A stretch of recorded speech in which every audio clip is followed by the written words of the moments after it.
Hello everyone, welcome to your own channel chemistry with Ankushi. तो next video upload करने जा रही हूँ मैं। लास्ट वाली जो वीडियो थी वो इंडिकेटर के ऊपर थी, इंडिकेटर का टॉपिक था हमारा। तो उसी टॉपिक को फर्दर आगे कर रहे हैं, एसिड बेसिस एंड सॉल्ट्स पे आ रहे हैं अभी। तो थोड़ा सा एडिटिंग नहीं होता मेरे वीडियो में, सिंपली वीडियो को मैं बनाती हूँ और अपलोड कर देती हूँ, क्योंकि थोड़ा सा ऐसा है कि टाइम भी बहुत कम होता है, लिमिटेड टाइम होता है। बट मैं सोचती हूँ फिर भी बच्चों को मेन कंटेंट जो होता है वो स्टडी है, वो मिल ही रहा है इसमें। तो इस वजह से मेरे को कोई ज़्यादा पर्सनल बेनिफिट है नहीं, बट जितना मेरे से पॉसिबल होता है मैं टाइम निकालने के बाद कोशिश करती हूँ कि वीडियो अपलोड ज़रूर करूँ।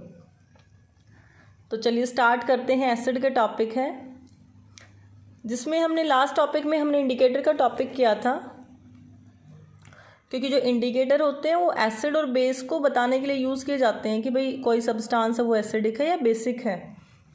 क्योंकि जब एसिड और बेस के अंदर हम इंडिकेटर को डालते हैं तो वो अपने या तो स्मेल चेंज करते हैं या कलर चेंज करते हैं।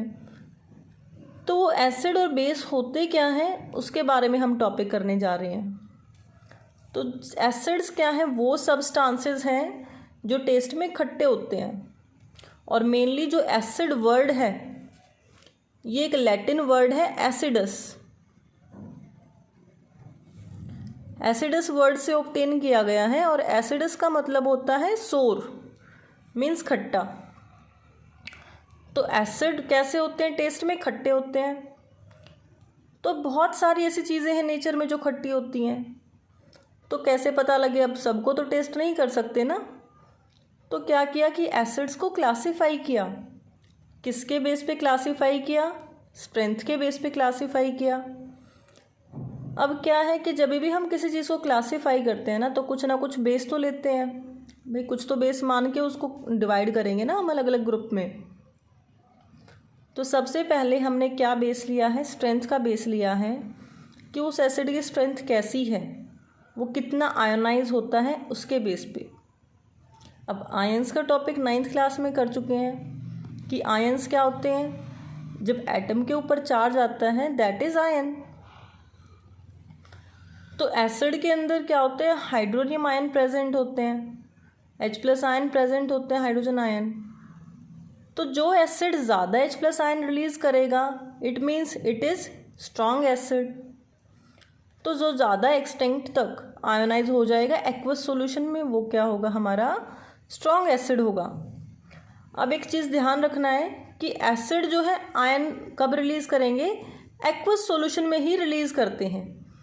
ये पॉइंट स्पेशली ध्यान रखना है, क्योंकि यहाँ से क्वेश्चन बनेंगे लास्ट में जब हम रिवाइज करेंगे कि एक्वस सॉल्यूशन अगर नहीं है, एक्वा वर्ड जो है वो हमारा वाटर के लिए यूज़ किया जाता है। तो अगर वाटर की प्रेजेंस नहीं होगी तो एसिड अपना बिहेवियर नहीं दिखाएगा, मीन्स वो H+ आयन रिलीज़ नहीं करेगा, और H+ आयन रिलीज़ नहीं हुए तो एसिडिक बिहेवियर शो नहीं होगा। तो एसिडिक बिहेवियर शो करने के लिए किस चीज़ की प्रेजेंस ज़रूरी है? एक्वस सॉल्यूशन की या वाटर की प्रेजेंस ज़रूरी है। तो जो एसिड ज़्यादा अमाउंट में H+ आयन रिलीज़ करेंगे वो क्या होंगे? Strong acid. तो अब देखिए कुछ एग्जांपल्स देखते हैं स्ट्रॉन्ग एसिड के। लाइक HCl है, H2SO4 है, HNO3 है, HBr, HClO4। तो ये कुछ एक एग्जाम्पल हैं जो कि स्ट्रॉन्ग एसिड के एग्जाम्पल हैं। उसके बाद है वीक एसिड के बारे में। वीक एसिड मीन्स जिसकी एसिडिक स्ट्रेंथ कम होगी दैट इज़ वीक एसिड। तो जो स्मॉल अमाउंट में आयन रिलीज़ करता है, ज़्यादा आयोनाइज नहीं होगा, दैट आर वीक एसिड। तो कुछ एक एग्जांपल मैंने वीक एसिड के यहाँ पर ले रखे हैं। आप स्क्रीनशॉट लेना चाहें तो स्क्रीनशॉट ले सकते हैं। उसके बाद है इसमें नेक्स्ट है classification of acid on the base of source. अभी हमने स्ट्रेंथ के बेस पे एसिड को डिवाइड किया था, अभी हम सोर्स के बेस पे एसिड को डिवाइड करेंगे, लाइक ऑर्गेनिक एसिड में और मिनरल एसिड में। तो नाम से ही क्लियर है, ऑर्गेनिक एसिड है तो सोर्स क्या होगा हमारा? प्लांट और एनिमल्स से मिलेंगे वो एसिड। और जनरली ये ऑर्गेनिक एसिड कैसे होते हैं, वीक एसिड होते हैं। जैसे विनेगर है, विनेगर के अंदर कौन सा एसिड प्रेजेंट है, एसिटिक एसिड, ये वीक एसिड है। ये कुछ एक मैंने यहाँ एग्जाम्पल लिख रखे हैं जिसमें हमारा यहाँ एसिड है, ये हमारे प्रोडक्ट हैं जो ऑर्गेनिक प्रोडक्ट है। लाइक मिल्क है या कर्ड है, मिल्क और कर्ड में कौन सा एसिड प्रेजेंट है, लैक्टिक एसिड। टैमारिंड मीन्स इमली, इमली में हमारा टार्टरिक एसिड यूज़ होता है, प्रेजेंट होता है वो। टोमेटो है, टोमेटो में ऑक्जेलिक एसिड, विनेगर में acetic acid, lemon citric acid, ant sting के अंदर हमारा फॉर्मिक एसिड और IUPAC नेम होगा इसका मिथेनोइक एसिड। तो ये चीज़ें आपको पता होनी चाहिए। अब ये क्वेश्चन यहाँ से भी आ सकता है, लाइक एप्पल के अंदर कौन सा है, एप्पल का मैंने यहाँ लिखा नहीं है, एक और एग्जांपल लिख देती हूँ। लाइक एप्पल, एप्पल में कौन सा एसिड होगा हमारा, मैलिक एसिड। तो इस टाइप से एग्जांपल आ सकता है। तो आप स्क्रीनशॉट लेना चाहें तो स्क्रीनशॉट ले सकते हैं। तो देखिए नेक्स्ट जो है वो है मिनरल एसिड, जो किससे प्रिपेयर किए जाते हैं, जो मिनरल्स अर्थ के ऊपर प्रेजेंट है उनसे प्रिपेयर किए जाते हैं mineral acid. Like sulphuric acid है, हाइड्रोक्लोरिक एसिड है, नाइट्रिक एसिड है, ये है। ये तो सिंपल ही है और ये स्ट्रॉन्ग एसिड होते हैं नेचर में, मिनरल एसिड ये है। यहाँ पर मिनरल एसिड नेचर में कैसे होंगे, स्ट्रॉन्ग एसिड होंगे। अभी एक चीज़ और है कि कौन सा ऐसा मिनरल एसिड है जो नेचर में वीक है। मिनरल एसिड वैसे स्ट्रॉन्ग है, लेकिन ऐसा कौन सा एसिड है जो मिनरल एसिड है लेकिन फिर भी वो क्या है, वीक एसिड है। So that is carbonic acid, H2CO3, जो हमारी सॉफ्ट ड्रिंक बॉटल होती है कोल्ड ड्रिंक वाली, उनमें यूज़ किया जाता है। आफ्टर दैट हमने क्लासीफाई किया on the basis of presence of water. अब प्रेजेंस ऑफ वाटर को आप यहाँ पे एक्वस से मत लीजिए, इसका मतलब है कि अगर वाटर के अमाउंट ज़्यादा है या कम है उसके बेस पे हमने एसिड को क्लासीफाई किया। One is dilute acid, other one is concentrated acid.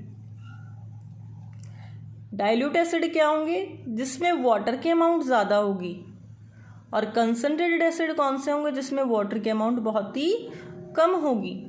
Like अगर HCl के बारे में ही बात करूं तो अगर HCl के अंदर वाटर के अमाउंट ज़्यादा है so that will be dilute acid, और HCl में वाटर के अमाउंट हमने 2 कंटेनर लिए, एक में वाटर के अमाउंट ज़्यादा है, एसिड के अमाउंट कम है, so that is dilute acid. और सेकंड कंटेनर में अगर एसिड के अमाउंट ज़्यादा है, वाटर के अमाउंट में बहुत ही कम है, so that is concentrated acid. Most important question आता है यहाँ पर एक, कि जब भी हम डाइल्यूट करते हैं किसी कंसनट्रेटेड एसिड को तो उसमें हमें क्या करना चाहिए, वाटर के अंदर एसिड ऐड करना चाहिए। तो एसिड को वाटर के अंदर ऐड करना चाहिए। क्यों करना चाहिए, क्योंकि ये रिएक्शन क्या होती है, हाईली एक्सोथर्मिक होती है। तो इसमें से जो हीट इवॉल्व होगी उस हीट को कौन एब्जॉर्ब कर लेगा, वाटर। लाइक ये है वाटर है, यहाँ पे हमने क्या किया, एसिड ऐड किया, तो यहाँ से क्या निकलेगी, हीट निकलेगी बहुत सारी। तो ये जो वाटर है ये क्या करेगा, इस हीट को एब्जॉर्ब कर लेगा, ठीक है, जिसकी वजह से कोई भी ऐसा नुकसान नहीं होगा। लेकिन अगर हम एसिड के अंदर वाटर ऐड करते हैं तो वहाँ से इतनी ज़्यादा हीट निकलेगी, इतने ज़्यादा H+ आयन निकलेंगे कि वो हीट एब्जॉर्ब नहीं हो पाएगी और कंटेनर भी वहाँ से हमारा ब्रेक हो सकता है। बहुत ज़्यादा हैज़ार्डस है वो। तो ये एजर्शन रीज़न वाले टाइप वाले क्वेश्चन में यहाँ से डेफिनेटली आ सकता है क्वेश्चन। हमेशा याद रखना, वाटर के अंदर एसिड को ऐड करेंगे, एसिड के अंदर वाटर को ऐड नहीं करेंगे, क्योंकि ये रिएक्शन कैसी है, हमारी एक्सोथर्मिक रिएक्शन है। तो आज की क्लास में हम इतना ही करते हैं। नेक्स्ट क्लास में हम नेक्स्ट टॉपिक के बारे में बात करेंगे। तो वीडियो अगर आपको पसंद आया है तो प्लीज़ लाइक कीजिए, शेयर कीजिए। चैनल सब्सक्राइब नहीं किया है तो उसको भी कर दीजिएगा। Thank you everyone, have a nice day.